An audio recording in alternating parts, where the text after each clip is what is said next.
Nous allons parler sur la clé de la maison de David.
Que Dieu vous bénisse richement. Je vous salue ce soir dans le nom du Seigneur Jésus-Christ. Amen.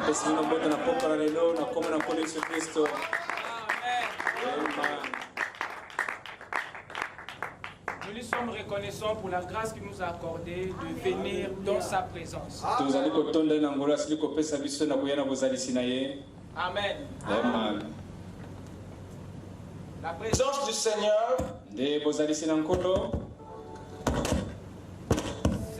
c'est son esprit. Amen. Dieu n'est pas différent de sa présence.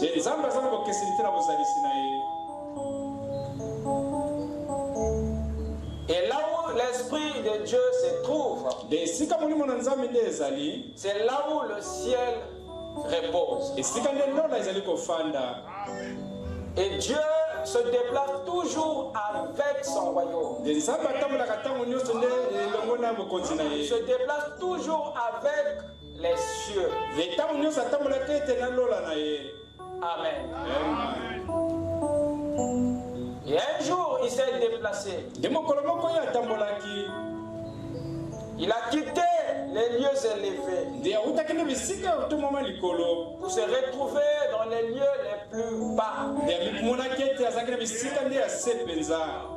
Et les anges se sont posé la question de savoir où est-ce qu'Élohim est passé. Dieu s'était vidé et s'était condensé dans un corps. Amen. Et Frère Branham dit, le trône une fois était au ciel. Et après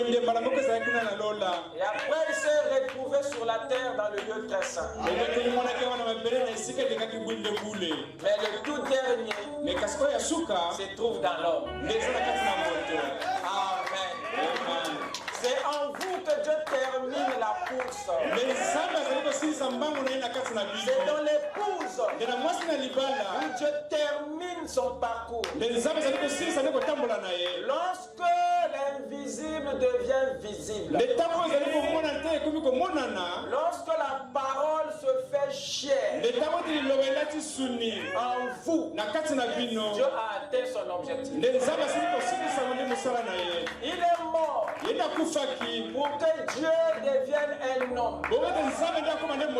Parce que le retour retour à la divinité, le retour à l'image de Dieu, exige que Dieu vienne à l'image de l'homme. Ce n'est que quand il vient à l'image de l'homme que l'homme retourne à l'image de Dieu. Est-ce que je peux entendre la parole? Dieu ne se reposera pas avant que toi, tu retournes dans sa divinité. Il ne se donnera pas du repos. Amen. Voilà pourquoi la nature soupire et attend la manifestation. Tous ces fils de Dieu ont été bloqués dans l'humanité. La nature ne veut pas d'eux. Il veut qu'il libère la divinité qui est bloquée. C'est à ce moment-là que la nature dira Amen à vos oracles. La condition de l'humanité, la condition de la nature, la destinée même est entre les mains de l'Église. Dieu n'a pas laissé le monde entre les mains des mondains. C'est entre les mains de l'épouse. Il a dit allez proclamer la bonne nouvelle à toute la création, y compris même la nature verte.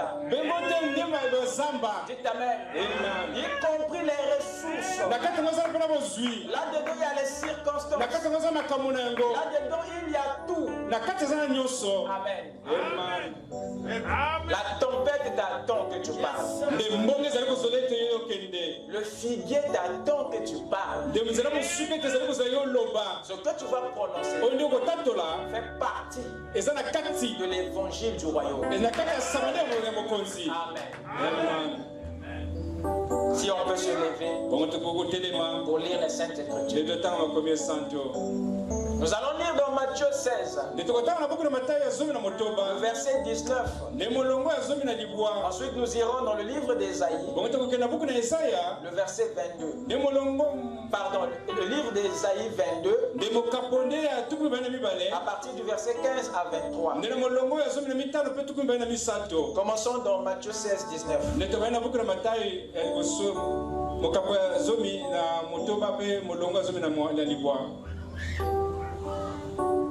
Que chacun ouvre sa Bible. Je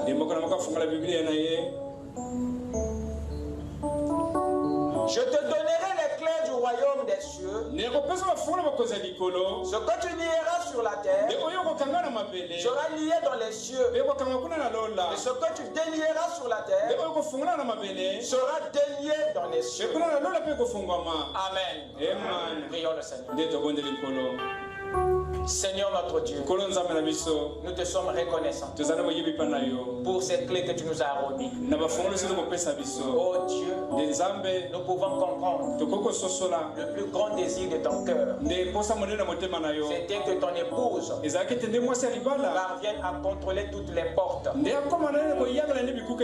partir de la terre. Seigneur, rends ces clés effectives dans notre vie. Que chacun ce soir sort, Père, avec l'évidence de ces clés dans son âme. Nous croyons que tu es au milieu de nous. C'est toi, Père, qui apaise nos cœurs. C'est toi, Seigneur, qui change nos vies. C'est toi aussi qui pardonne nos péchés. Nous voulons, Seigneur, que tu nous parles ce soir. Il n'y a aucun faible au milieu de nous.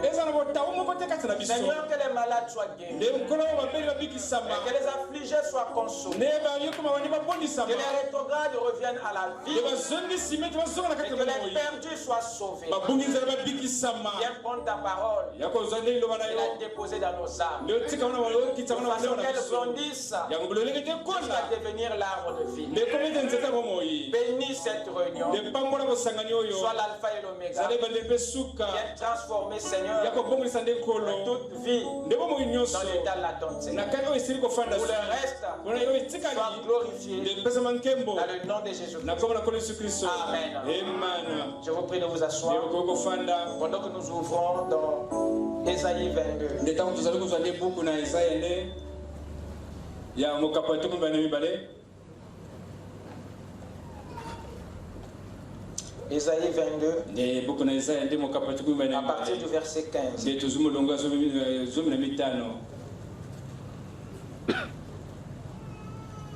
Ainsi parle le Seigneur, l'Éternel des armées. Va vers ce courtisan, vers Shebna, gouverneur du palais. Qu'y a-t-il à toi ici? Et qu'as-tu ici? Que tu creuses ici un sépulcre.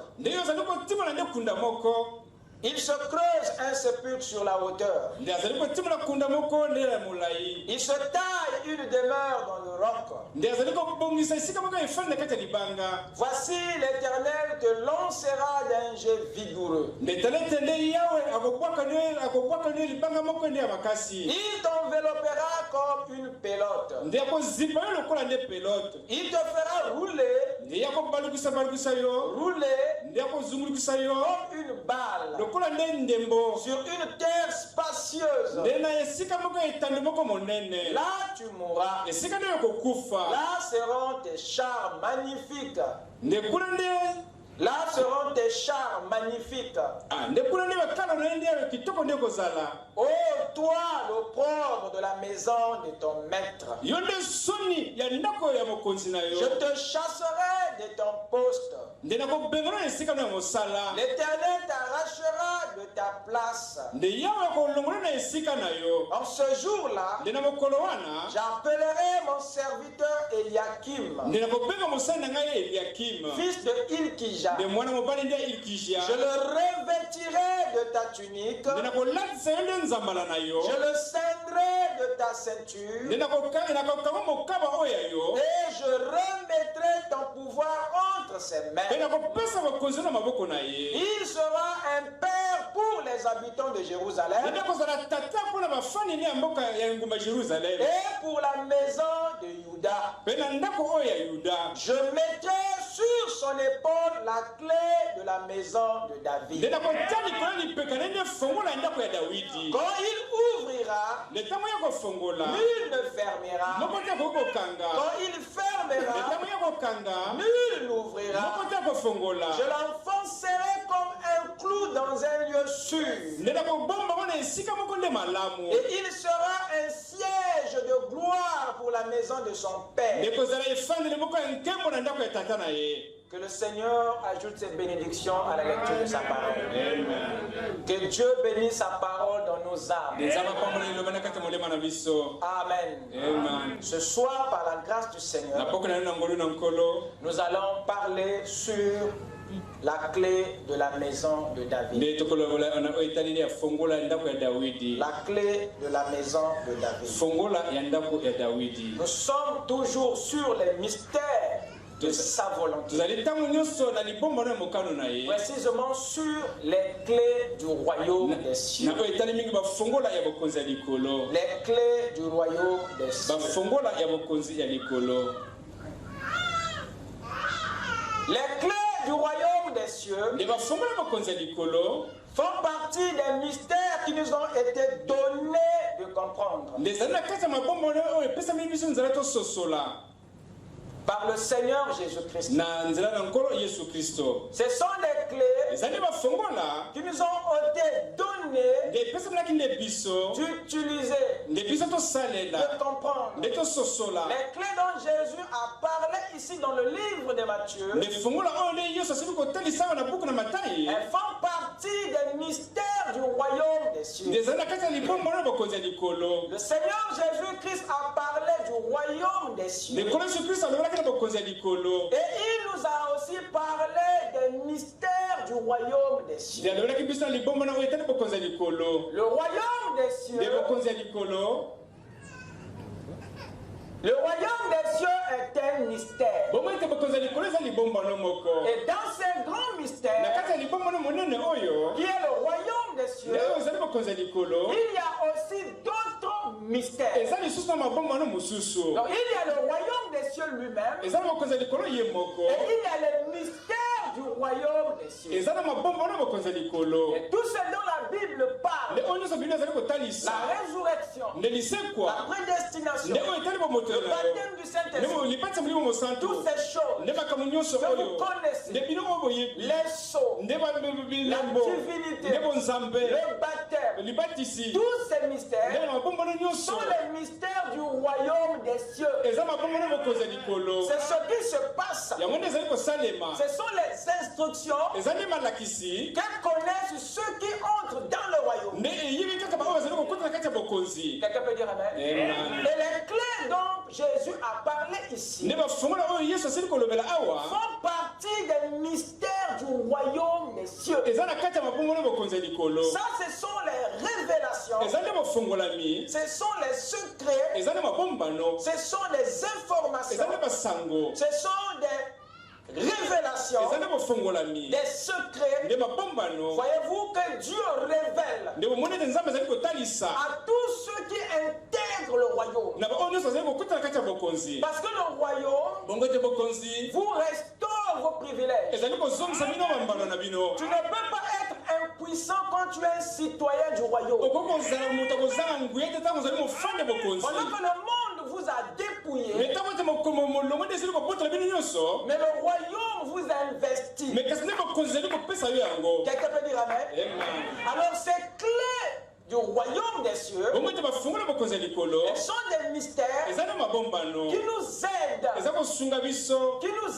à dominer les circonstances, à gérer les ressources, à contrôler les environnements, c'est-à-dire les domaines, en d'autres termes les atmosphères. Il nous permet d'influencer les situations,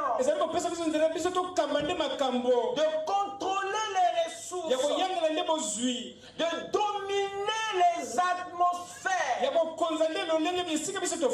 comme le faisait Adam au commencement, comme le faisaient les prophètes et Jésus dans la Bible. Sans ces clés, nous ne pouvons pas avoir le dessus sur les circonstances. Nous ne pouvons pas avoir le contrôle sur les ressources. Vous ne pouvez même pas contrôler les atmosphères qui prévaut dans certains environnements. Vous ne pouvez pas vaincre les domaines.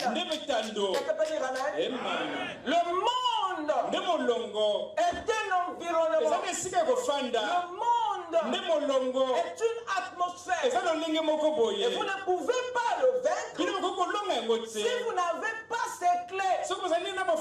Oh, je parle à moi-même. L'argent est une ressource. Et si vous n'avez pas ces clés, vous ne pouvez pas le contrôler. Quelqu'un m'écoute? La maladie est une circonstance. Et sans ces clés, vous ne pouvez pas la vaincre. Alors ce sont des choses qui attaquent l'Église. Le Seigneur nous a investi de ces clés, nous a révélé ces mystères, nous a donné ces informations. C'est pour avoir le dessus sur les ressources, sur les atmosphères, sur les circonstances. Il y a des gens qui sont malmenés par les ressources. Il y a d'autres qui sont en proie par les circonstances. Il y a d'autres qui sont victimes des environnements. Il ne peut pas vaincre un environnement. Il est captif dans une atmosphère. Il ne peut pas briser un domaine de vie. Madame dit, il y a 3 domaines dans lesquels les gens vivent. Et le pasteur dit on a ajouté un 4e qui est le premier même. Madame a parlé du domaine humain, du domaine de la révélation, qui est le domaine spirituel. Et il parle du troisième domaine, qui est le domaine du ainsi dit le Seigneur. Le domaine de la vision. Et le pasteur ici dit, au-dessus de l'humain, il y a un autre domaine dont le prophète n'a pas parlé. Parce qu'avant le domaine humain, il y a le domaine animal. Et beaucoup des humains, beaucoup des hommes pensent être des humains. Parfois, ce sont des animaux. Mais ils ne savent pas comment briser cet environnement pour passer de l'animal à l'humain. Ils sont victimes de ce domaine. Il faut les clés pour passer d'un domaine à un autre. Nous vivons avec les animaux qui croient être des humains. Et nous vivons avec des humains qui pensent être des divins. Oh, je parle à moi-même. Mais il y a les clés qui nous ont été révélées qui peuvent permettre à l'épouse de quitter l'église.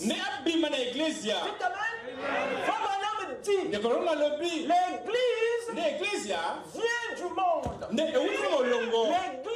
L'église sort du monde. Le monde est un environnement. C'est un domaine de vie. Il y a des gens qui se plaisent là-bas. Ils ne veulent pas l'abandonner. Il fait tellement bon là-bas. Mais la mort est dans le bon. Quand ils n'ont pas le discernement, ils vont mourir.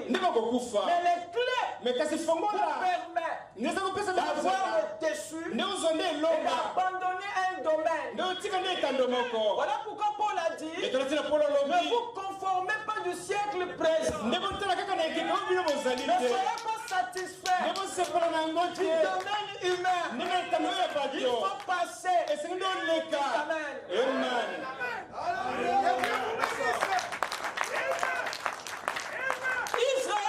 Israël était en Égypte. Et là-bas, c'était un environnement. Et il devait quitter, aller vers autre chose. Et Frère Branham dit, ils étaient le peuple de Dieu quand ils étaient en Égypte. Mais sans cette révélation suffit à quelqu'un de rester en Égypte. Il n'y a rien de plus mieux que de savoir qu'on est peuple de Dieu. Tu es peuple de Dieu, quel privilège. Mais c'est ce qu'ils étaient en Égypte. Dans l'esclavage, hein? Mais Dieu aussi n'a pas nié que ce n'est pas son peuple. Ils étaient le peuple de Dieu. Mais en esclavage. Dites Amen. Ils avaient l'alliance, mais ils n'avaient pas la bénédiction de l'alliance. À cause de l'Égypte. Donc c'est un statut qui n'est pas satisfaisant. Je suis peuple de Dieu, mais il faut que je sorte de l'Égypte pour revêtir une autre dimension. Et voilà, madame dit, quand ils sont sortis de l'Égypte, c'est là qu'ils sont devenus l'église de Dieu. Dans le désert, c'était pas fini. Ils devaient quitter le désert pour rentrer à Canaan. Alors quand ils entrent, ils ne sont plus l'église de Dieu. C'est une position qui était au milieu du chemin. C'est la position du milieu. L'église, c'est la position du milieu. À la fin, notre statut doit changer. Quand on arrive à la fin, c'est-à-dire à l'Apocalypse, fin de la Bible, il dit, le Seigneur vient avec une nouvelle révélation. Il dit, il a fait de nous un royaume. Parce qu'on était l'église, on devient un royaume. À la fin de la Bible. Amen. Il faut des clés pour quitter un domaine vers un autre. Nous ne servons pas un Dieu de monotonie. S'il y a quelque chose qui énerve Dieu, c'est le surplace. Il a dit dans Acte 17, en lui, il y a la vie, le mouvement et l'être. Tu aimes le mouvement. Voilà pourquoi il établit toujours la continuité. Parce qu'il n'aime pas la monotonie. Il étire toujours son homme, mais jamais son esprit. Parce que ce n'est pas la chair qui fait la continuité, mais c'est l'esprit qui chevauche. Même quand Jésus est venu, il est mort à la croix. Il a racheté l'homme, mais il n'a pas voulu arrêter l'histoire. Il a renvoyé son esprit sur l'église. L'église continue à faire la partie du ministère qu'il n'a pas fait. Dites amen.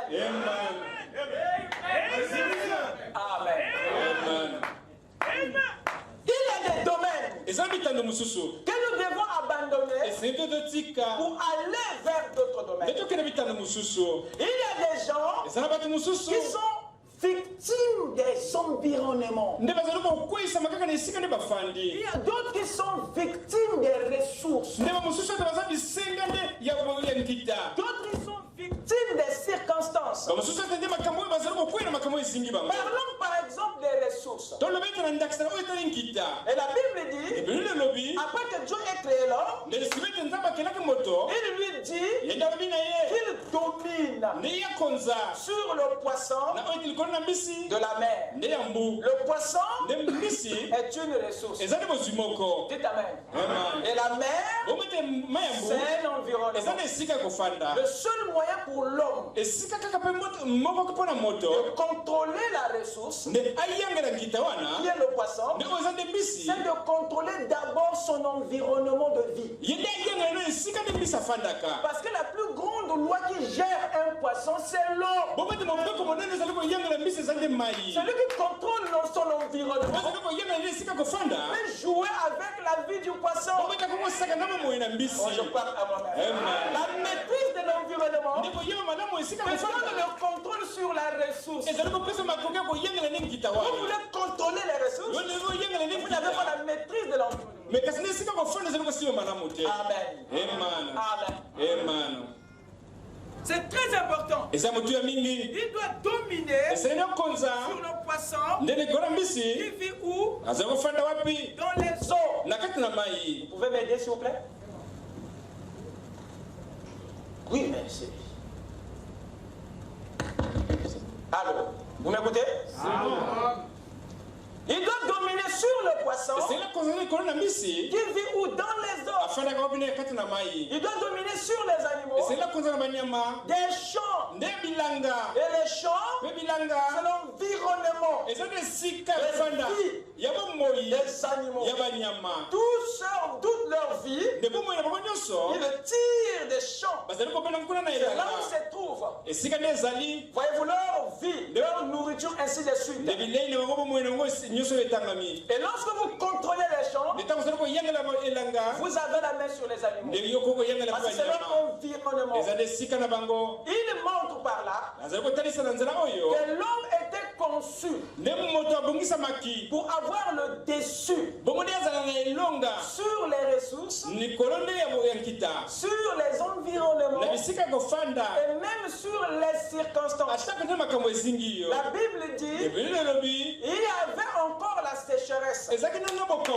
Aucun arbre, aucun arbuste n'était encore sorti parce qu'il n'y avait pas l'homme. Donc la terre était déserte parce que l'homme n'y était pas. Il me semble que, voyez-vous, la fertilité était en rapport avec l'homme. Ce qui devait amener la vie sur le désert était dans l'homme. Ce qui contrôle l'environnement, ce qui devait contrôler la circonstance, la sécheresse ou l'humidité, la plénitude, ce sont les circonstances, mais qui étaient en rapport avec l'homme. Dieu avait mis dans l'homme ce qui pouvait amener la vie dans le désert. Et cela montre de façon symbolique que l'homme incarnait un pouvoir sur les circonstances. Et c'est à cela que vous êtes appelés. Alors remarquez, mais il y a des gens qui sont esclaves des ressources. Ils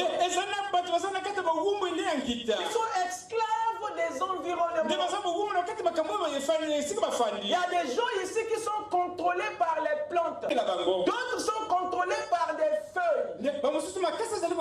Oh, vous me comprenez l'année prochaine. Mais je descends quand même. Il y a des gens, ils sont là assis, ils m'écoutent. Mais ils sont contrôlés par les plantes et les feuilles.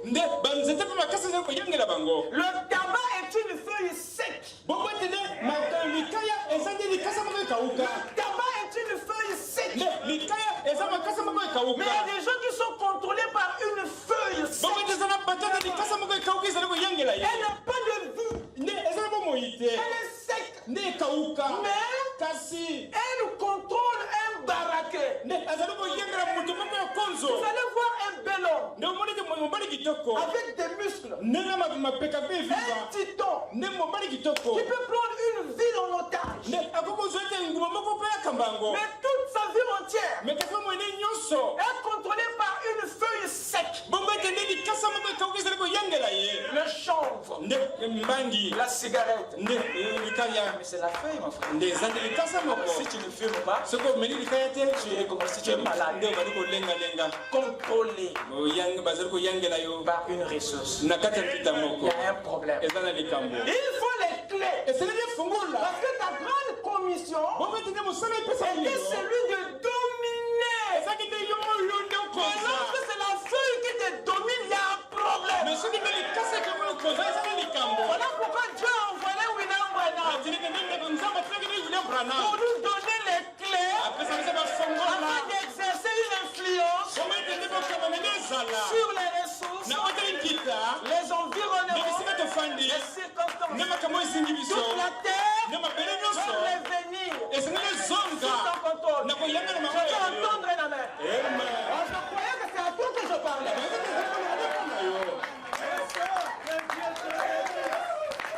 Les clés du royaume des cieux font partie des mystères. Ce n'étaient pas des pièces métalliques dont Jésus parlait ici. Non, c'était des informations. C'était des secrets. Voyez-vous, des mystères qu'il avait promis révéler à Pierre. Faire connaître à l'église. Quelqu'un peut dire amen? C'est très important. C'est très important, mes chers amis. Raison pour laquelle il faut que nous sachions ces choses pour sortir de l'esclavage. Il nous sera difficile de contrôler ces éléments si nous ne découvrons pas ce que sont ces clés. Ça sera difficile. Il y a 7 grandes clés bibliques qui nous permet de changer les choses et de créer les choses. Les clés du royaume des cieux nous permettent à toi et à moi, de changer les choses, de créer les choses. Amen. Il y a des situations dans la vie qui ne demandent pas un changement, mais une création. Parce que si tu changes, l'année prochaine, tu auras affaire à la même chose. Et ces clés-là vous permettent soit de changer, soit de créer. Amen. Nous avons vu qu'il y a plusieurs clés dans la Bible. Il y a plusieurs clés dans le message. Mais les plus essentielles que nous pouvons au moins étudier ont été celles que nous avons énumérées. Les plus célèbres de la Bible. Nous avons relevé la clé du salut. Number one. Nous avons relevé la clé de la délivrance. Au numéro 2, revenons un peu sur le salut. La clé du salut. Voyez-vous, c'est une clé qui amène la vie là où il y a la perdition. Ça règle la question du salut. Et vous avez dans vos familles, dans vos relations, des gens qui n'ont pas de salut. Et vous êtes celle ou celui qui a cette clé, qui peut amener la vie là où il y a la perdition. Raison pour laquelle l'épouse doit avoir ça, parce qu'il y a certaines personnes qui doivent être rachetées par vous. L'épouse a des rachetés. Je veux dire, il y a des gens qui doivent aller au ciel mais partent en Canaan. Vous écoutez ça? Qu'est-ce qui a fait sortir Lot de Sodome? C'est Abraham. Vous écoutez ça? C'est lui qui tenait le salut de Lot. Et l'histoire n'a jamais changé. Amen. Amen. Amen. Il y a la clé de la délivrance.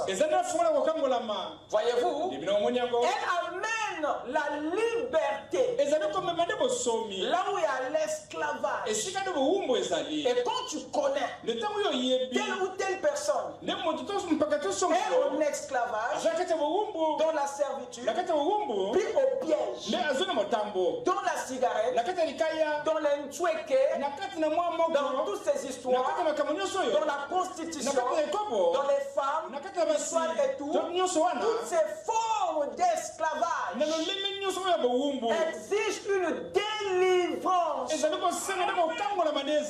beaucoup ne savent pas qu'est-ce qui est la base d'une véritable délivrance. Je parle à moi-même. Et Dieu doit vous les faire connaître. Parce que vous avez beaucoup de gens à délier dans votre parcours. Il y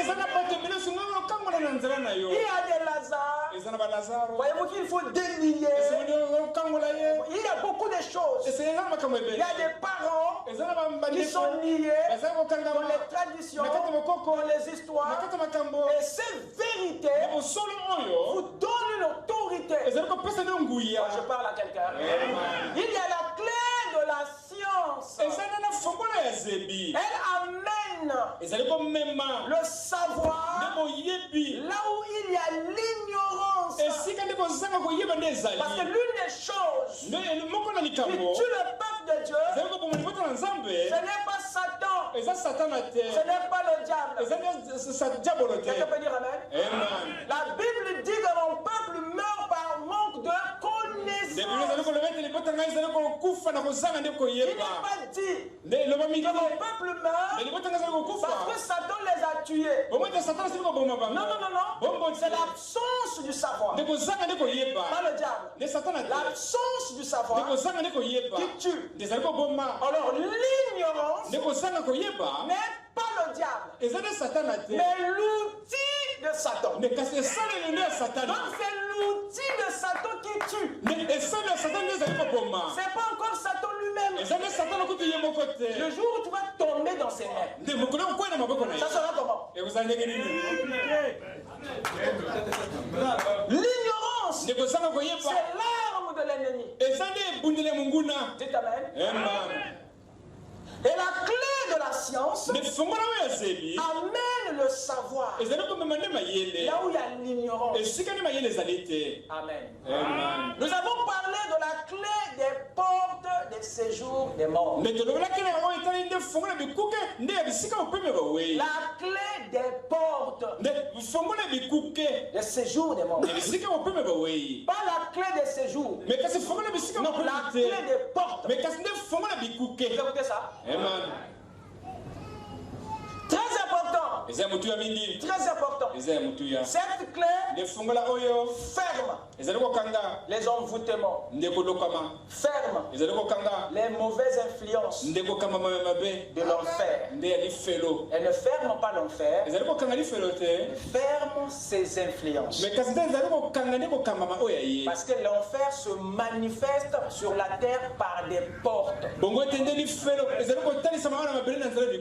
La sorcière d'Andorre n'était pas l'enfer. Mais elle était une porte de l'enfer. Alors il faut savoir comment traiter avec ces portes. Ce sont des personnes qui peuvent te basculer de l'autre côté. Et on te perd ici là. Dites amen. Il est la porte entre deux dimensions. Il peut t'envoyer là-bas et tu perds ton âme. Rien que par un contact.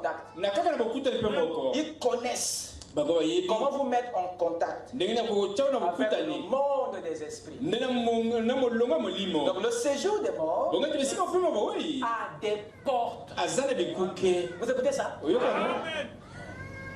Et le royaume des cieux, le ciel, la septième dimension, a aussi des portes. William Branham est une porte du royaume des cieux.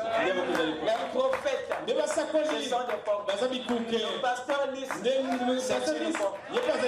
Frère Gershom, c'est une porte. Du royaume des cieux. Nous avons parlé sur la clé de la mort et du séjour des morts. Cette clé amène la résurrection. Là où il y a l'ensevelissement. C'est là où il y a la mort là. Mais cette clé restaure la vie. Il y a des gens qui ont tout perdu dans le monde. Ils ont perdu l'esprit. Ils ont perdu la prière. Ils ont perdu l'amour. Mais avec ça, vous pouvez les ramener à la vie. Parce qu'il y a des morts, quoique vivants. Quelqu'un m'écoute? Amen. La terre traite plus avec des morts vivants qu'avec les morts enterrés. Il y a deux types de cadavres. Vous écoutez ça? Amen. Un mort vivant, on peut le rattraper. Et c'est notre devoir de les arracher de la mort, de les introduire dans la vie, les faire passer de la mort à la vie. Et cette clé vous a été remise. Amen. Amen. Amen. Et nous avons aussi la clé de David. Et nous avons enfin la clé de la maison de David. Quelqu'un peut dire amen? Ce soir, j'aimerais par la grâce du Seigneur vous faire un petit bruit autour de la maison de David. La clé de la maison de David. Amen. Amen. Amen. La clé du salut, c'est la foi. Je sais que vous voulez savoir. La clé du salut, c'est la foi. Vous écoutez ça?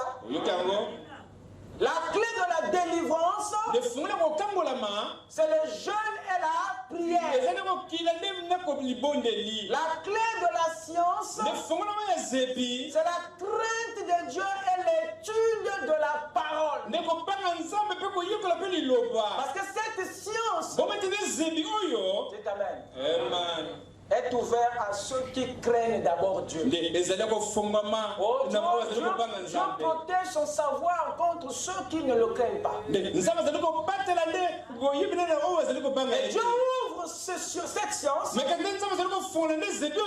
ceux qui étudient, pas à ceux qui lisent. L'étude différente de la lecture. Vous écoutez ça? Voilà pourquoi Paul le dit. Il y a certains qui apprennent mais ne peuvent pas parvenir à la connaissance de la vérité.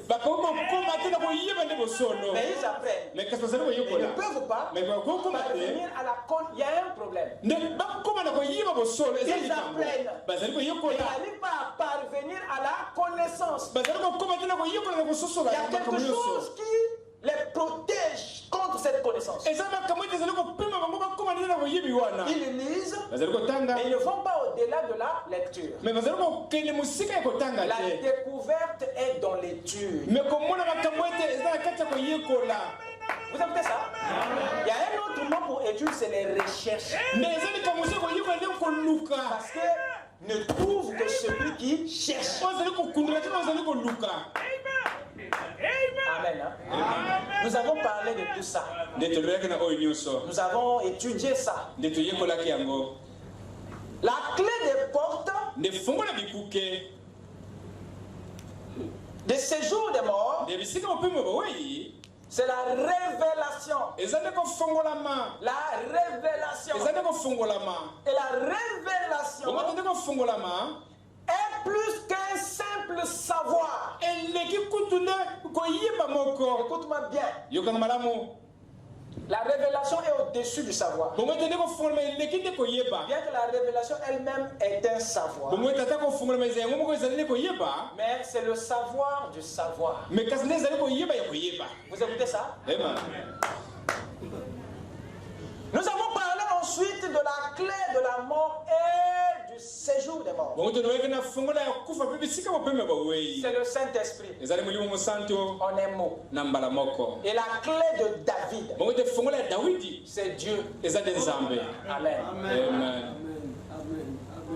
On va essayer de parler de la clé de la maison de David. Quand la Bible parle de maison, elle ne fait pas seulement allusion au bâtiment, mais aussi à la tribu, à la famille, à la lignée, à la descendance, aux enfants.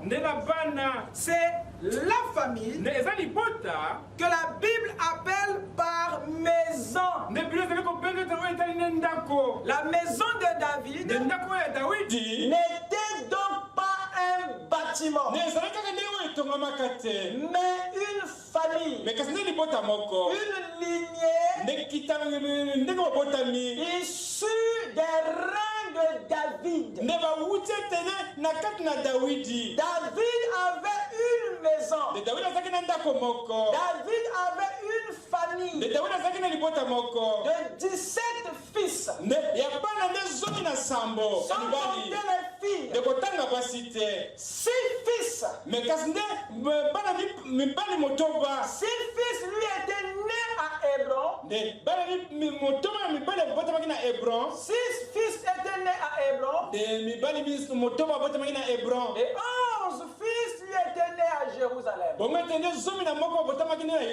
qui donne à David une maison de 17 fils. Quelqu'un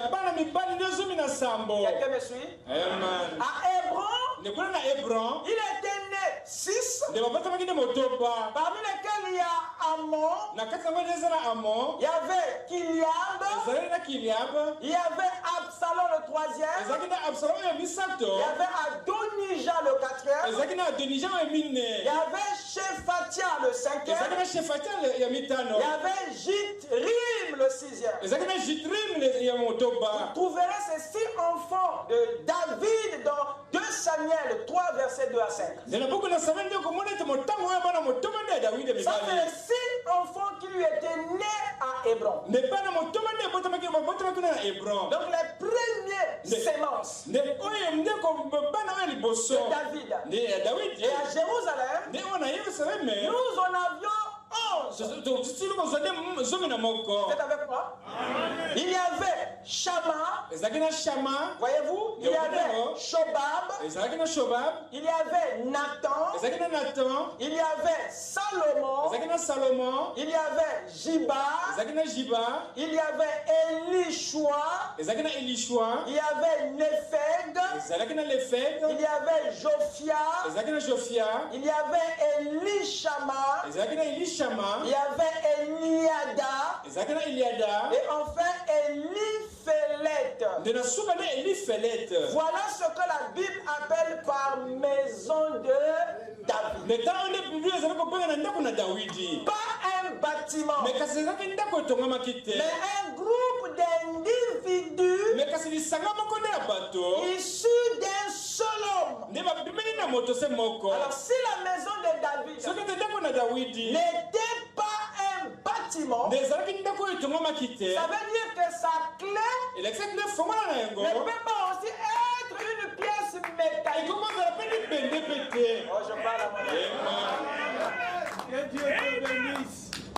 si la maison de David n'était pas un bâtiment, pourquoi sa clé serait une pièce en bois?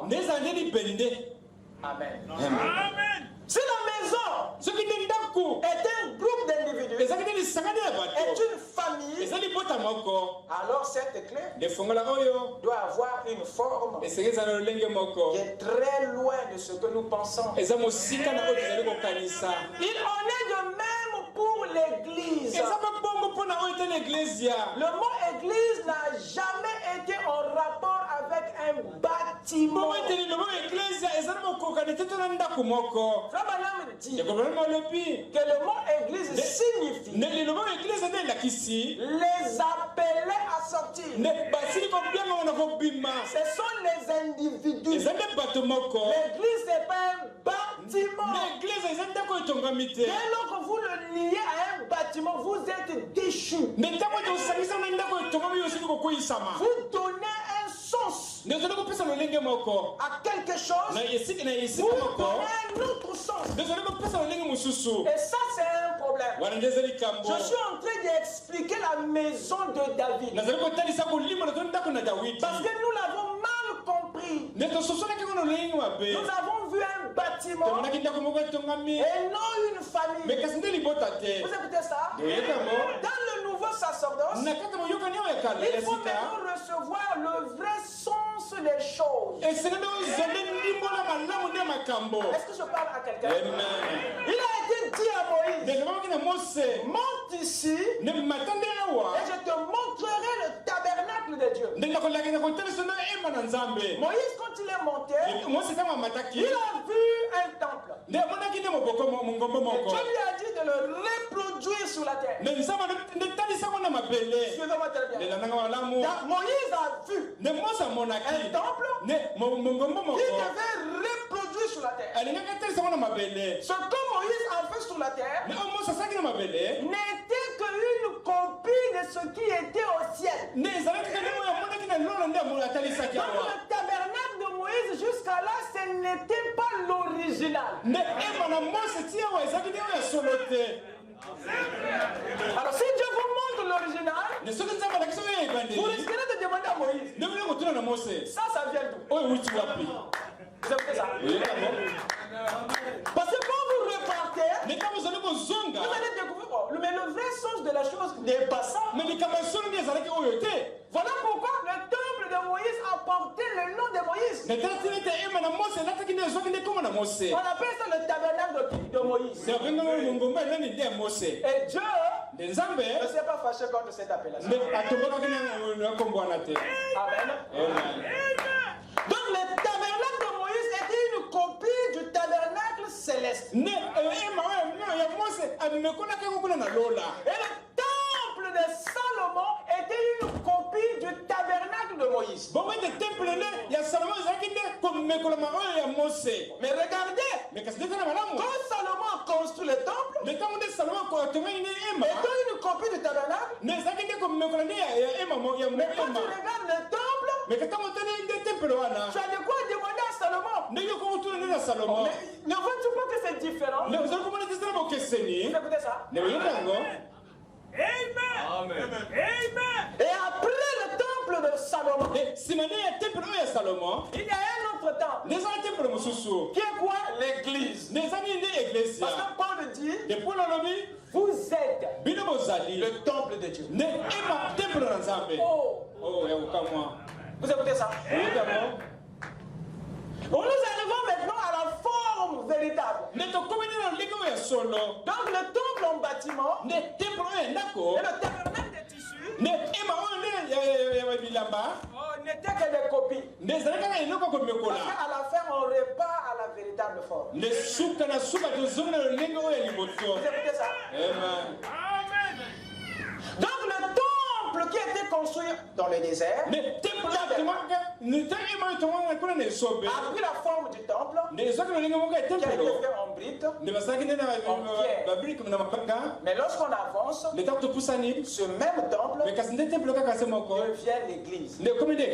Plus un bâtiment, mais un groupe d'individus. Vous écoutez ça? Alors, l'église est ce que pointait le tabernacle de Moïse. Et lorsque vous avancez encore plus loin de l'église, vous revenez à Christ. Le vrai temple. Donc, regardez un peu. Donc, l'église se rapproche de ce que la Bible nous explique ici sur la maison de David. Donc l'église n'est pas un bâtiment, mais ce sont des personnes que Dieu a fait sortir d'un système, d'une dénomination. L'église c'est nous, c'est toi et moi. Pas ce bâtiment. Je répète, l'église c'est toi et moi.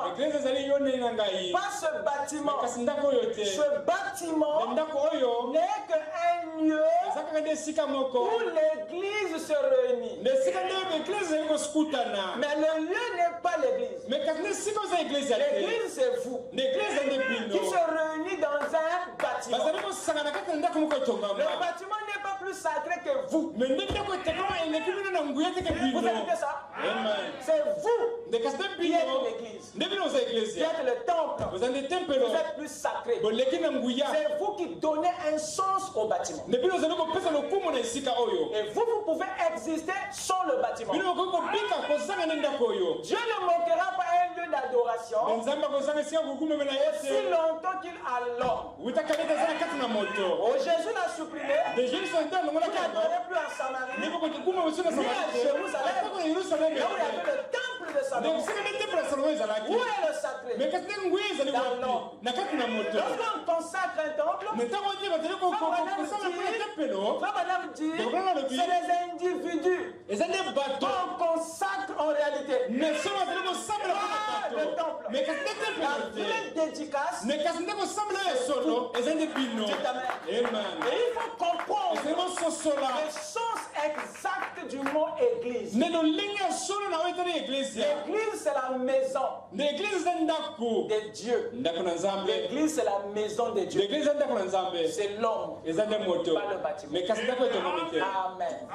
Il faut grandir dans la compréhension de la parole. Ne restez pas dans les applications charnelles. On va louper l'objectif. On doit arriver là où Dieu veut qu'on arrive. On doit comprendre les Écritures à la manière de Dieu. Vous êtes avec moi? Amen.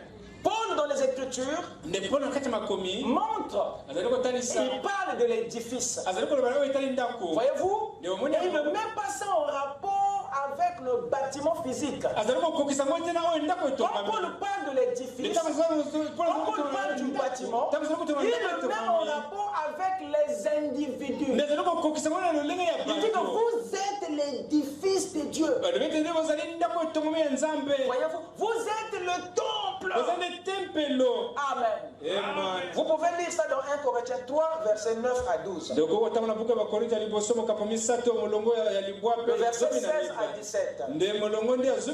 Vous entendrez Paul montrer le vrai sens de l'église. Dans Ephésiens 2, versets 20 à 22. Et dans 1 Pierre 2, versets 4 à 5. Il nous montre que l'église, l'édifice, c'est nous, pas un bâtiment. Le bâtiment n'est que l'ombre. En dehors de l'ombre qu'il est, juste un lieu où l'église se réunit. Amen. Donc la maison de David, quand tu parles de sa maison, il ne parle pas du building. Il parle de sa lignée. Il parle de sa famille.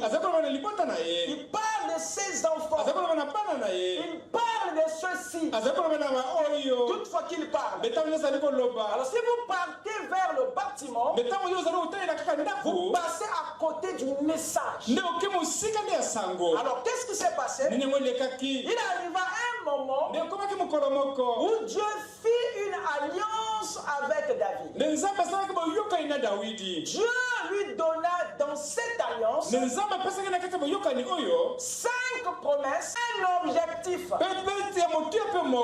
répète, il arriva un moment où Dieu fit alliance avec David. Et dans cette alliance, David avait reçu 5 promesses et un objectif. Il y avait un objectif dans cette alliance et il y avait des promesses. Allons-y tous ensemble dans le livre de Samuel. Ouvrons rapidement 2 Samuel verset 7. 2 Samuel verset 7. Chapitre 7 pardon. Rapidement. 2 Samuel. Chapitre 7. Lisons à partir de verset 12 à 16. Quand tes jours seront accomplis et que tu seras couché avec tes pères, c'est Dieu qui parle à qui? À David. Quand tes jours seront accomplis et que tu seras couché avec tes pères, j'élèverai ta postérité après toi. C'est lui qui sera sorti de tes entrailles. Et j'affermirai son règne. Dieu lui promet ici quoi? Une postérité. Voilà ce qu'il promet à David. C'est la première promesse. Une postérité que Dieu lui promet. Ça c'est au verset 12. Allons-y maintenant au verset 13. Ce sera lui qui fera quoi? Bâtira une maison à mon nom. Et j'affermirai pour toujours le trône de son royaume. Ici Dieu donne à cette postérité de David une mission, un objectif, celui de bâtir, construction, de quoi? De la maison de l'Éternel. Ce n'est pas la maison d'un homme, mais la maison de l'Éternel. Tu donnes un objectif à la postérité de David. Quelqu'un est avec moi? Amen. Continuons au verset. Prenez avec moi le verset 14. Qu'est-ce qu'il dit? Je serai pour lui un père. Et il sera pour moi un fils. S'il fait le mal, je le châtierai. Dieu promet un châtiment. Quelqu'un est avec moi? Tout ça, ce sont les éléments de l'alliance. Ça, c'est au verset 14. Il continue. Venez au verset 15. Qu'est-ce qu'il dit? Mais ma grâce ne se retirera point de lui. Comme je l'ai retiré de Saoul, que j'ai rejeté devant toi. Car ici, Dieu promet une grâce éternelle. Une grâce éternelle. Ça, c'est la 4e promesse dans l'alliance. Et continuez avec moi. Prenez le verset 16. Il dit ceci. La maison et ton règne seront pour toujours assurés. Ton trône sera toujours affermi. Dieu promet ici le trône et l'affermissement. Voyez-vous, le trône et l'affermissement. Vous avez là les éléments en question. Le trône et l'affermissement. Nous avons une postérité qui était promise à David. Il y a un objectif qui était assigné à cette postérité. Il y a un châtiment. Il y a une grâce. Il y a un trône. Il y a un affermissement. Voyez-vous, la postérité, qu'est-ce que c'est? C'est le chef. Voyez-vous, c'est l'élu. Cette postérité, c'est l'héritier de la maison, de la famille. Donc de ta famille, je susciterai un chef. Voyez-vous, un élu, c'est lui qui sera à la tête de ta maison, de ta famille. Quelqu'un me suit? Et cet élu, ce chef-là, de la maison ou de la famille, aura un objectif, aura une mission, la mission de l'héritier. Le chef de famille, c'est de bâtir non sa maison, parce que sa maison, Dieu l'a déjà construite, mais de bâtir la maison de Dieu. Vous écoutez ça? La maison de l'Éternel, ce n'est plus la maison d'un humain, mais la maison d'une divinité, un esprit. Et qu'est-ce qui se passe? Il y a un châtiment qui est une promesse.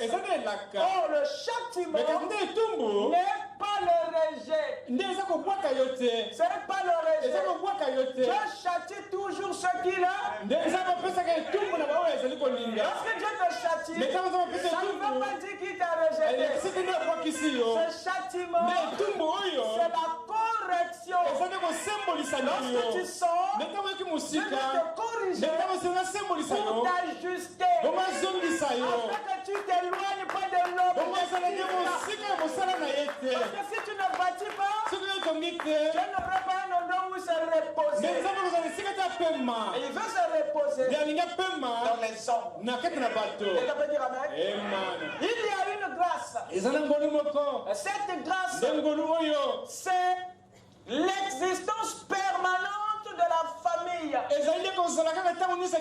de la maison. Voyez-vous, le trône, c'est le règne. L'affermissement, c'est la consolidation. Voyez-vous, c'est l'unité. Dieu a promis la consolidation, la promise de la maison, de la famille, dans cette alliance. Alors remarquez une chose. En lisant bien le verset 12 jusqu'au verset 16, vous comprenez avec moi que le terme de cette alliance montrait bien que Dieu ne voulait pas s'arrêter à David. Dans cette alliance, quand vous voyez bien, Dieu n'avait pas l'intention de s'arrêter à David. Sa cible dans cette alliance n'était pas David, mais la maison de David. Voilà pourquoi je vous ai toujours dit, faites très attention à tout ce que Dieu vous dit. Faites très attention. Lorsque Dieu parle à quelqu'un, en réalité il ne parle pas sur quelqu'un. Il parle aussi à ta postérité. Raison pour laquelle ce que vous faites avec ce que Dieu vous dit va impacter vos sémences, votre famille, vos enfants qui ne sont pas encore nés. Vous écoutez ça? Les alliances de l'Éternel sont toujours générationnelles. Ça ne s'arrête jamais à vous. Lorsqu'il a dit à William Branham, ne fume pas, ne bois pas, ne suis pas ton corps d'aucune manière, c'est Abraham qui lui dit ça. Mais il est le chef de sa maison. Cette alliance t'attrape toi aussi. Ça te concerne. Tu t'amènes. Voilà pourquoi tu ne fumes pas, tu ne bois pas, parce que l'alliance de ton père est aussi ton alliance. En réalité, c'est pas la maison d'Abraham que Dieu ciblait. Amen.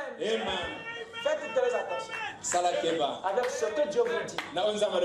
Alors Dieu, en vous disant cela, il vous expose ce que tu feras en secret ou en public va impacter ta sémence.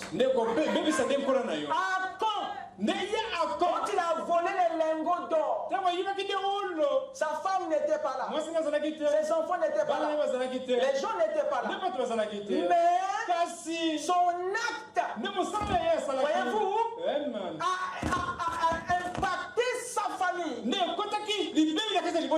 qu'il a fait, sa famille en a aussi subi. Parce qu'en Dieu, il n'y a rien de privé. Ça, c'est une vérité que l'Église n'a pas bien compris. Et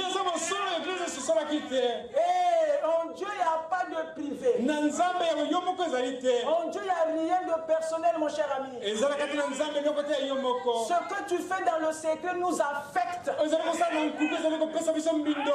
pas une vie personnelle.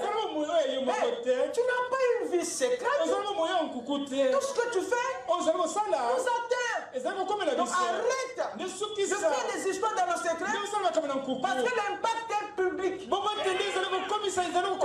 quoi on volait? Mais c'est la famille qui paye.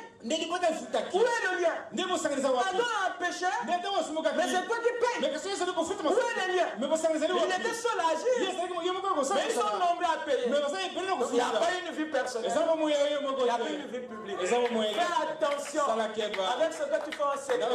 Si ce que tu fais en secret, tu ne peux pas le faire en public, ne le fais pas. Je répète. Si ce que tu fais en secret, tu ne peux pas le faire en public. Ça veut dire que c'est mauvais. Laisse seulement. Laisse.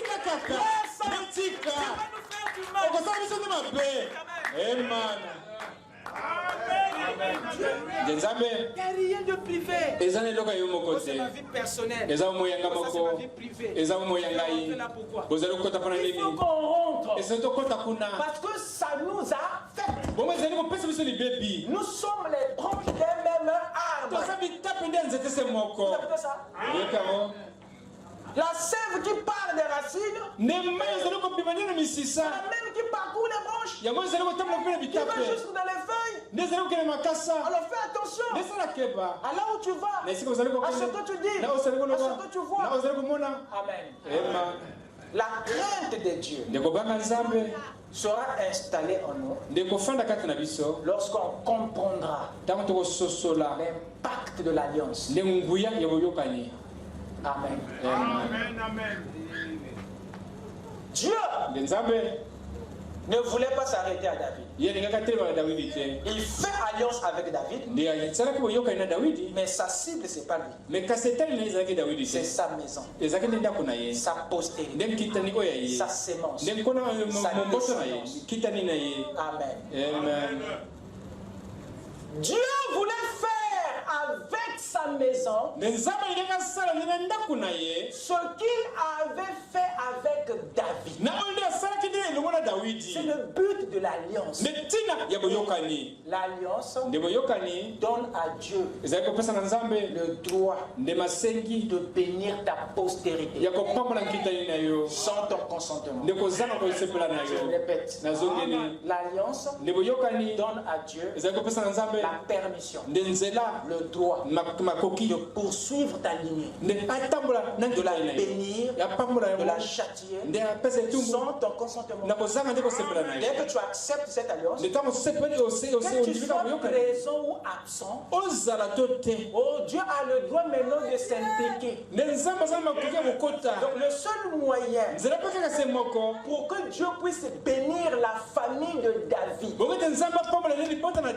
la manière qu'il avait béni le Père, c'était par le biais de cette alliance. Dieu ne voulait pas s'arrêter à David. Il ne voulait pas seulement être le Dieu de David. Il voulait être aussi le Dieu de sa maison. On parle à mon âme. Amen. Mais David pensait que c'était pour lui. Non. Dieu poursuivait la famille entière. Cette alliance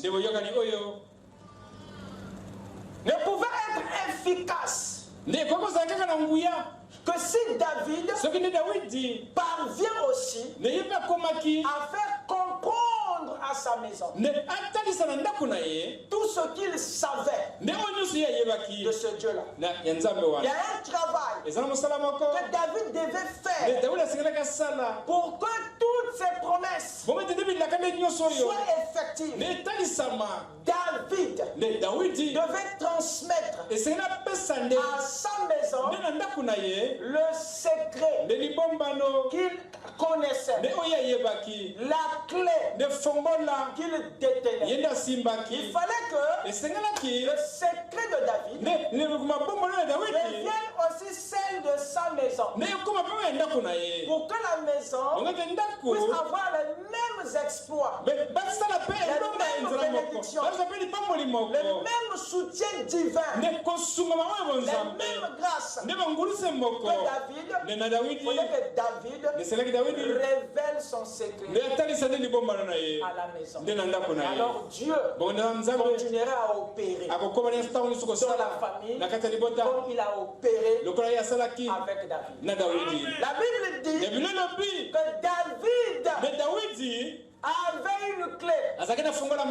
Dites amen. Et cette clé, c'est la même qui est devenue la clé de sa maison. La clé de la maison de David, c'est la même clé que celle de David. La clé que David avait utilisée pour ouvrir les portes de sa vie, pour avoir le succès dans ses combats, pour avoir les victoires, pour conquérir. La clé que David a utilisée, le secret secret de David était celui qui doit être aussi celui de sa famille. Alors nous avons découvert que David n'avait rien fait de lui-même. Tout ce que David a fait, il n'avait rien à voir là-dedans. Dans ses conquêtes, dans ses victoires, dans ses prouesses, dans sa gouvernance, David, il n'y avait rien de lui-même là-dedans. Je lui ai dit, j'étais pris derrière les brebis et je t'ai donné le repos. J'ai vaincu tes ennemis. Je t'ai donné ceci. Je t'ai fait cela. Dieu a montré à David dans tout ce qui t'a environné, la mort de Goliath et les Philistins, tu n'as rien dedans. Je suis le secret de ta grandeur. Je suis la clé de toutes tes exploits. Dieu était la clé de David. Et David doit transmettre sa foi à sa maison. Doit transmettre son Dieu à lui, à sa famille, pour que la famille puisse avoir les mêmes exploits, les mêmes victoires, les mêmes. C'est ainsi que David a communiqué à Salomon le Dieu qu'il a servi. Tout ça, c'est pour que Dieu reste dans la maison. Et que la clé qui était entre les mains de David passe maintenant dans sa maison. Et cette clé, on ne le donne pas à n'importe qui, mais on donne ça à l'héritier. Le chef de la maison qui doit recevoir la clé. Exemple pour laquelle, lorsque Dieu apparaît à Jacob avec la maison, la manière qu'il agit avec, faites de votre Dieu, le Dieu de votre famille. Vous écoutez ça? Ouvrez avec moi quelque part pour voir ce qui s'est passé. Amen. Écoutez, ouvrez avec moi dans 1 Roi chapitre 2. Rapidement. 1 Roi chapitre 2, les 4 premiers versets.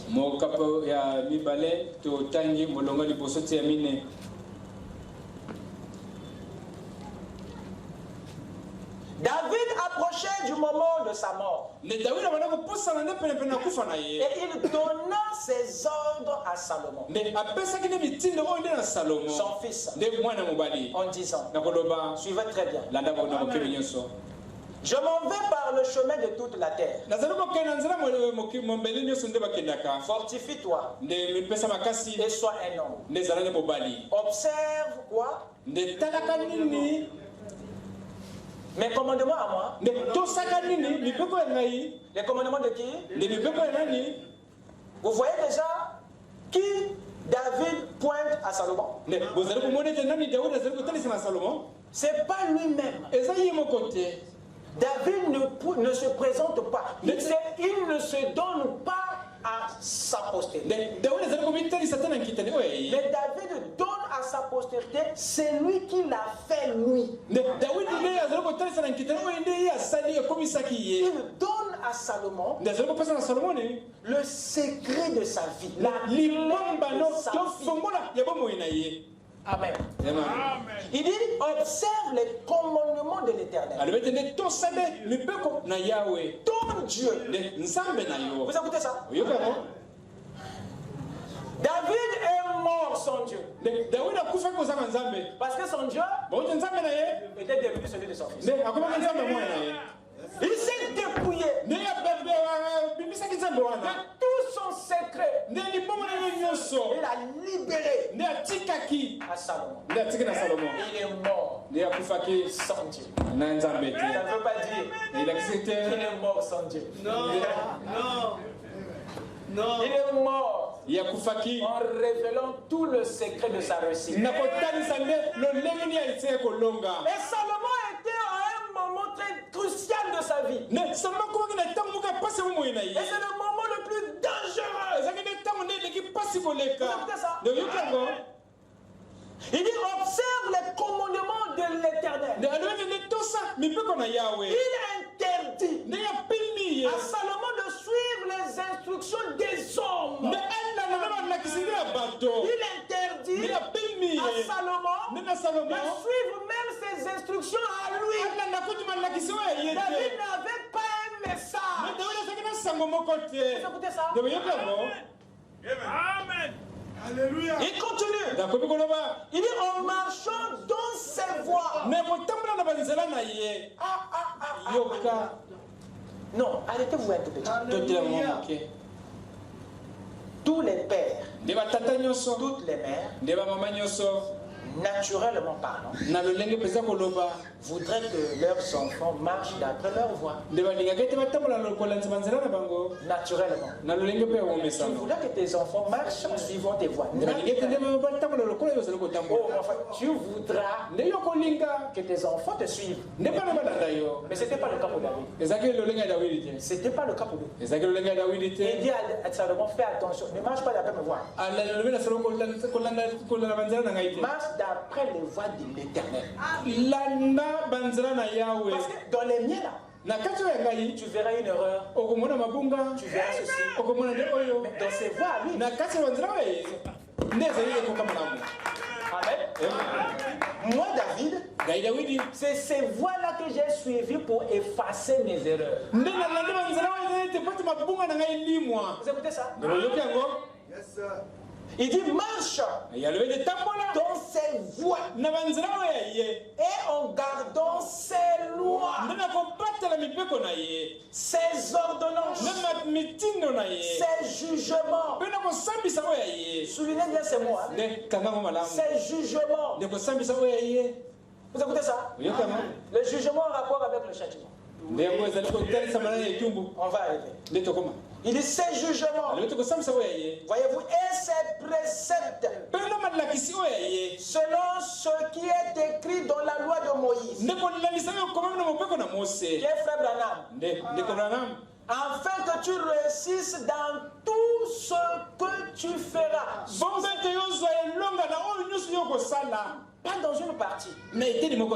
Afin que tu réussisses dans tout ce que tu feras. David transmet à Salomon le secret de sa réussite. Il dit que le Dieu que je te donne là, est-ce que vous savez que la foi se communique? La Bible parle de la foi qui a été transmise une fois pour toutes au sein. Vous écoutez ça? Et David, c'est ce qu'il faisait.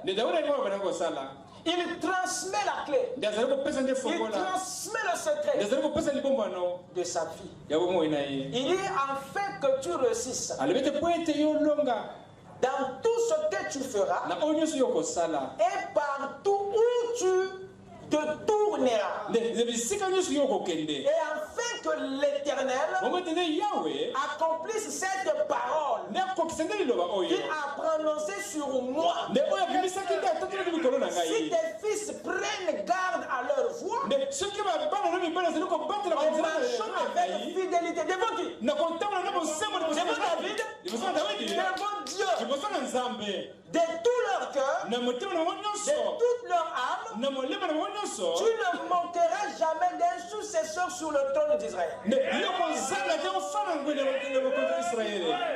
Donc la conversation de David et Salomon à l'heure de la mort était une transmission de la foi, était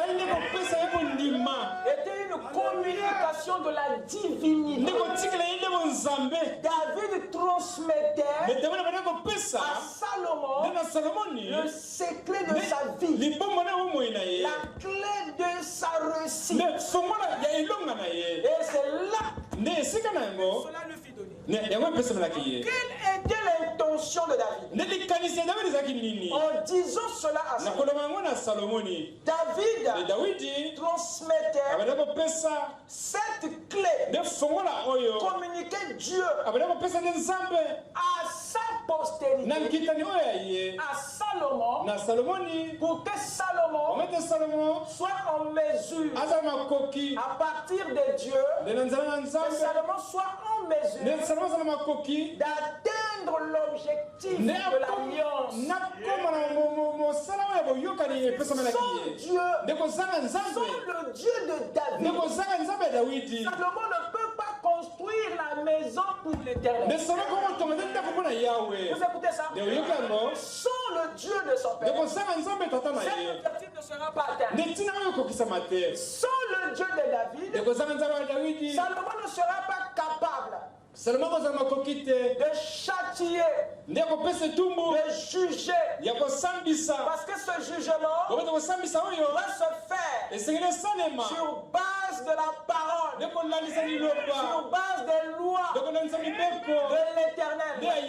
Il faut Dieu pour discerner. Il faut Dieu pour savoir ce qui est bon, ce qui est mauvais, pour discerner ce qui est agréable de ce qui est parfait. Il faut Dieu. Dites Amen. Il faut pour qu'ils soient en mesure, voyez-vous, de gracier, de justifier. Il faut Dieu de châtier le péché. Il faut Dieu pour justifier, voyez-vous, les justes. Il faut Dieu pour régner, voyez-vous, gouverner, avoir le dessus sur le royaume. Il faut Dieu. Chacun de vous est assis sur un trône. Chacun de nous est assis sur un royaume. Et si nous ne recevons pas le Dieu de David, ça serait difficile de régner. Tu as un corps qui réclame chaque jour son indépendance. Ton corps là, chaque jour, il réclame son indépendance. Il veut aller dans les boîtes. Il veut faire cela. Ton corps là demande beaucoup de choses. Il ne sait pas faire la différence. Ce qui est la parole, ce qui n'est pas la parole. Des fois, il aime plus ce qui n'est pas de Dieu. Si tu n'as pas Dieu, tu ne peux pas gouverner sur le corps. Il y a un autre champ qui est ton esprit. Ton propre imagination te combat. Vous comprenez ça? Les 5 sens de l'esprit du corps te combattent. Mais si le Dieu de David n'est pas dans Salomon qui est l'âme, tu ne peux pas régner. Tu ne peux pas garder le trône. Tu ne pourras pas maintenir la gouvernance. Parce que le contrôle de l'esprit et du corps est donné à l'âme.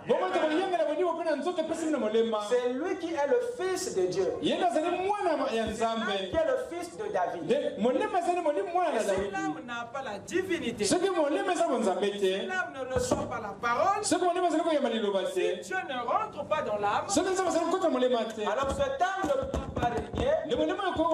Et cette âme ne pourra pas bâtir. Parce que Paul dit, nous sommes ouvriers avec Dieu. Nous sommes ouvriers avec Dieu. Vous êtes ouvriers. Vous bâtissez quelle œuvre? Parce que l'édifice que Dieu est en train de bâtir, il veut que toi tu sois son ouvrier.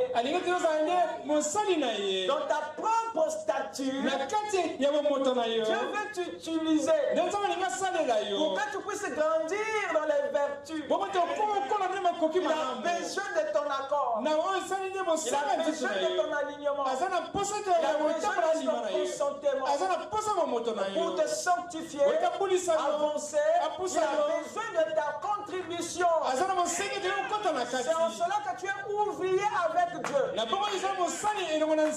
Dieu est en contre ton maître. Donc, il construit ce bâtiment avec toi-même. Et cet édifice est ta théophanie.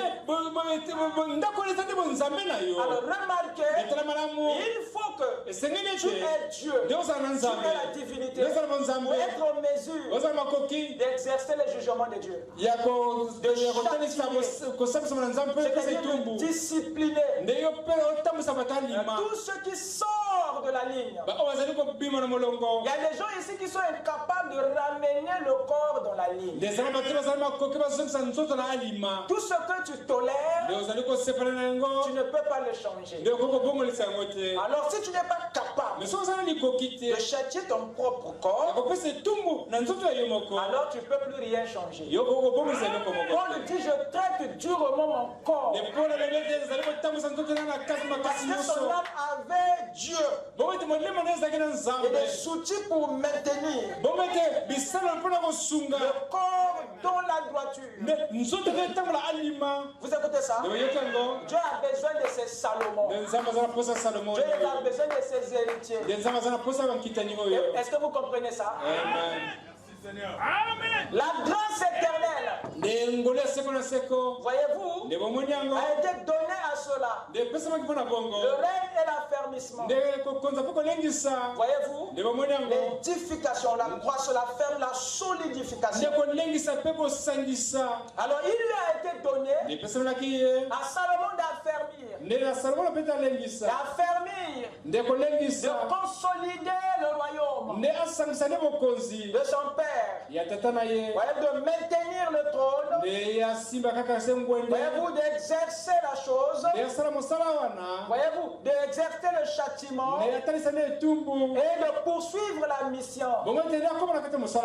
N'oubliez pas, vous êtes ici pour bâtir un homme plus supérieur à vous qu'est en vous. N'oubliez pas cela. Alors écoutez mes chers amis, je vais atterrir. Donc Salomon était l'héritier que David avait choisi, voyez, pour être le chef, le roi de sa maison, de sa famille. Il était celui que David avait désigné pour incarner son autorité, son royaume, ses victoires. Il n'était que le type de Christ. Voyez-vous, le vrai fils de David. Et c'est lui, Christ, qui devait venir avec le Dieu de David. Voyez-vous, c'était pour bâtir l'église, pour juger le péché, pour ouvrir une dispensation de la grâce, afin de donner à chacun de vous un trône, une victoire, et d'affermir ton âme, l'église, dans cette marche, dans ce chemin. C'est lui. Lorsqu'il dit dans Apocalypse 3, il est celui qui a la clé de David. C'est Christ qui est descendu à Philadelphie, le 6e âge de l'église, avec un Dieu, pas un Dieu étranger, mais le Dieu de son père David. Celui qui est le secret de David est devenu le secret de sa maison. Voilà pourquoi Salomon, qui est Christ, descend avec le Dieu de son père pour donner la victoire au sein de Philadelphie, pour montrer que la clé de David est celui aussi de sa maison. Et Christ vient avec cette révélation pour vous dire qu'il ne vient pas avec un Dieu étranger, et il vient avec le Dieu de votre père, celui que vous connaissez bien. Et cette clé de David n'était pas quelque chose d'humain ou de charnel. C'est David qui était un homme, mais sa clé était surnaturelle. Son Dieu n'était pas un homme. C'est avec ce Dieu-là que Christ descend pour bénir son église. Tu Amen. Résoudre les problèmes de sa maison. Qui est son église. L'épouse. Que le Seigneur vous bénisse. Amen. Oh, je n'ai pas touché Isaïe. Que le Seigneur vous bénisse. J'ai pris trop de votre temps. Par la grâce du Seigneur, on pourra toucher Isaïe le mardi. Lèvons-nous. À qui est-ce que le Seigneur a parlé ce soir? Acclamons le Seigneur. Avec notre tête inclinée. Tu es digne, tu es digne. Tu es digne de louange. Tu es digne, tu es digne. Tu es digne de louange. Tu es digne, oh. Tu es digne de louange. Tu es digne, oh. Tu es digne de louange. Tu es digne, tu es digne. Tu es digne de louange. Tu es digne, tu es digne, oh. Tu es digne de louange. Tu es digne, oh. Tu es digne de louange. Tu es digne, oh. Tu es digne de louange. Mon frère, ma soeur, si tu as une requête dans ton cœur, un besoin, une requête, lève simplement ta main. Pendant que nous nous approchons de lui par la prière, j'aimerais que tu lèves simplement ta main et que tu ramènes dans ton esprit le plus grand fardeau de ton cœur. Le Dieu de David est ici. Le Dieu de Jésus est ici. Pour avoir la même victoire que celui qu'il avait remporté en Jésus-Christ et celui qu'il avait remporté en William Branham. Le Dieu des prophètes, le Dieu de la Bible, le Dieu du prophète William Branham, le Dieu du pasteur Lys est ici. Alors lève simplement ta main. Alors nous nous approchons de lui, l'Éternel Dieu Tout-Puissant. Ce soir nos mains sont levées en mémoire de ta gloire. Seigneur Dieu, nous venons par ce geste reconnaître ta grandeur, reconnaître ta souveraineté, reconnaître, Seigneur, ta omnipotence, ta omniscience. Et par le même geste, Seigneur, nous nous humilions devant ta sainteté. Parce que tu es le seul Dieu parmi les dieux. Avant toi, il n'y avait point de Dieu. Après toi, il n'y en aura point aussi. Tu es le véritable Dieu. Celui qui est descendu des corridors des cieux pour revêtir la chair humaine, afin de verser le sang pour nous racheter.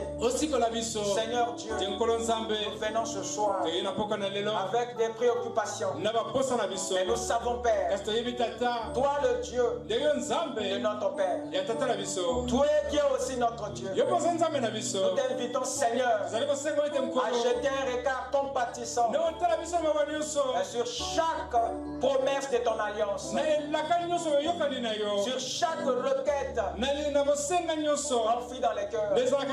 Seigneur notre Père, que tous ceux qui sont venus, Seigneur, avec des situations, Père, trouvent solution. Que l'ange de Dieu qui est ici parmi nous puisse recueillir toutes les requêtes derrière chaque main levée, qu'il puisse recueillir toutes les prières et les exaucer au nom de Jésus. Seigneur Dieu Tout-Puissant, s'il y a une maladie quelque part, nous les chassons au nom de Jésus. S'il y a un envoûtement quelque part, Seigneur, nous le chassons. S'il y a un démon quelque part, nous les chassons des corps. Allez loin dans les lieux arides, son chemin de retour. Seigneur notre Dieu, s'il y a un besoin quelque part, puisses-tu l'exaucer, Père. Laisse-nous sortir d'ici, et ton peuple marche de la même alliance. Déverse les bénédictions de notre Père, William Branham, dans la continuité. Seigneur, que les problèmes aient des solutions. Ceux qui ont besoin des enfants, qu'ils les reçoivent au nom de Jésus. Ceux qui ont besoin des ouvertures, ceux qui ont besoin du travail, ceux qui ont besoin de la nouvelle naissance, ceux qui ont besoin de la sagesse. Seigneur Dieu, nous ouvrons les cieux et que le ciel descende. Révèle, Seigneur, de ta puissance. Je prie qui a tant besoin de toi. Seigneur Dieu, que le surnaturel accompagne ton peuple. Que le secret de David, celui que Jésus a amené dans son église pour résoudre toutes les situations de son épouse avec le Dieu qu'il a servi. La colonne de feu, Elohim lui-même. Seigneur, merci pour la délivrance. Merci pour la solution. Merci pour le remplissage. Merci pour la position. Merci Seigneur pour tout ce que tu as compris. Alors nous allons devoir rentrer avec chacun de nous. Bénis les projets de ton peuple. Écarte tous les envoûtements. Marche devant ton peuple comme guide.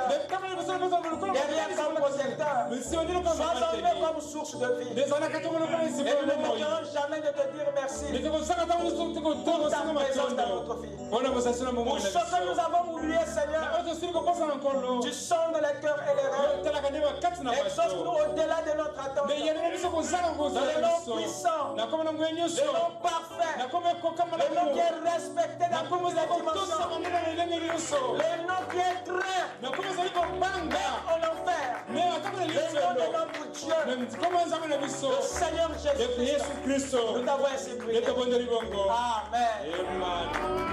Que Dieu vous bénisse.